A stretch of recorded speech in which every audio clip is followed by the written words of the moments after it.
প্রিয় বন্ধুরা, আসসালামু আলাইকুম। এটা হচ্ছে আমাদের কক্সবাজার জেলার কক্সবাজার কলাতলির মোড় থেকে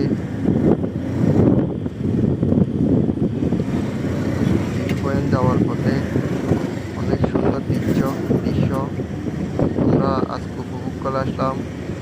আপনাদের যদি দেখার ইচ্ছা থাকে আপনারাও চলে আসেন কলাতলির মোড় থেকে পয়েন্ট সিএনজি বা চাঁদের গাড়ি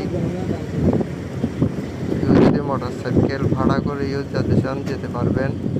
এটা হচ্ছে আমাদের কক্সবাজার রাস্তার মধ্যে চলতেছে, হয়তো পানিতে চলে, সাগরের মধ্যে থাকে। এটা আমাদের কক্সবাজার আসলে আপনারা শুধু আমাদের কক্সবাজার সাগরের মধ্যে চলে না, রাস্তার মাঝেও চলে। অনেক সুন্দর একটা দৃশ্য। যদি দেখার ইচ্ছা হয়, টাকা না থাকলে ইচ্ছা থাকলে চলে আসে, টাকা থাকলে আর